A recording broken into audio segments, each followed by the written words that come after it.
For centuries, one humble mineral has captivated the world, deeply intertwined in our spiritual, cultural, and even political histories. We've used it to season our food, preserve our treasures, and as an offering to the gods. But salt is more than just a commodity. Throughout history, it has played a dark and powerful role in spiritual practices, sometimes for protection, other times as a weapon of destruction. What makes salt so dangerous? Salt, in its purest form, has been revered since the dawn of civilization. In ancient Egypt, salt was considered a gift from the gods, a substance so pure that it symbolized eternity. The word salary even derives from the Latin salarium, referencing payments made to Roman soldiers in salt, as it was deemed more valuable than gold at the time. But salt's spiritual significance didn't stop there. It was used in many religious ceremonies as a purifier, ritually cleansing the body and soul from impurities. Salt's purity became associated with protection from evil spirits, and it was often placed at entrances to homes and temples to guard against negative forces. Despite salt's widespread use in protecting sacred spaces, its dark side is just as powerful. To understand this, we must turn to the ancient practice of using salt as a means of cursing. In cultures across the world, salt became a weapon, an agent of banishment and destruction. In ancient Rome, a common curse involved the use of salt to bind a person's fate. A spell might include the phrase, "May your life be salted." This phrase implied a life that was barren, desolate, and devoid of vitality. The salt acted as a spiritual poison, grinding away at the target's strength and well-being. Salt could trap souls, imprison them in a never-ending loop of misery, and even alter the course of one's destiny.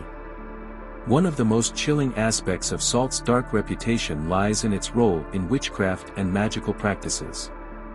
Witchcraft, with its many different traditions, often used salt both to protect and to curse.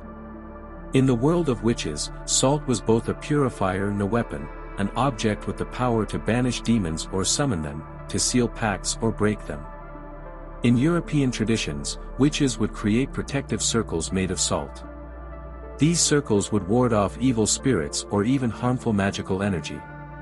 But salt's power wasn't always used for good. Some practitioners used salt in binding spells, rituals meant to trap and control. A common use of this dangerous tool was to isolate an individual, locking them into a cycle of bad luck or spiritual torment. The symbolism of salt in religious and spiritual contexts is rich and multifaceted. In Christianity, salt is used in rituals of purification. The Bible itself references salt as a symbol of both a promise and a warning. The story of Lot's wife, who turned into a pillar of salt, is one of the most well-known examples. But why salt?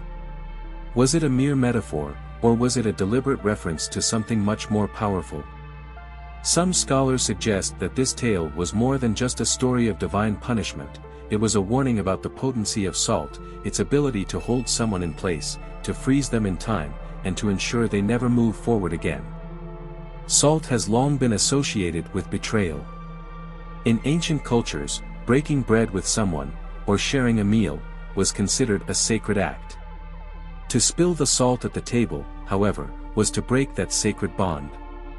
In many cultures, spilling salt was considered a bad omen, an act of misfortune.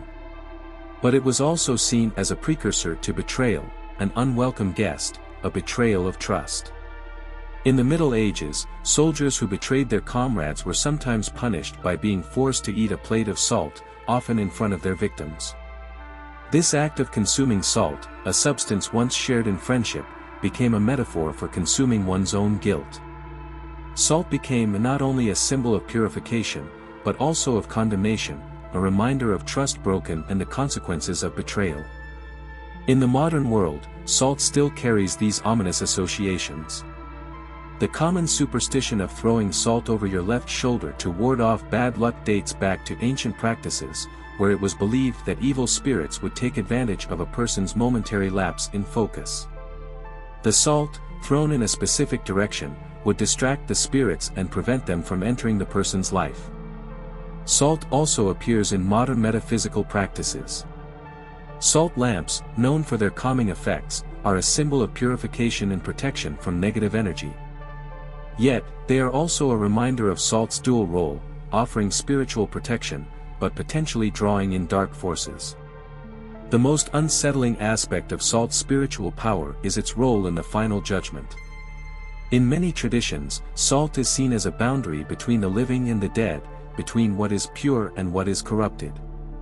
Its power to cleanse or curse makes it both a spiritual tool and a weapon that can end one's earthly journey. From the ancient world to the present, salt remains a potent and mysterious element, a tool of protection, purification, and destruction. But one thing is clear, the danger of salt lies not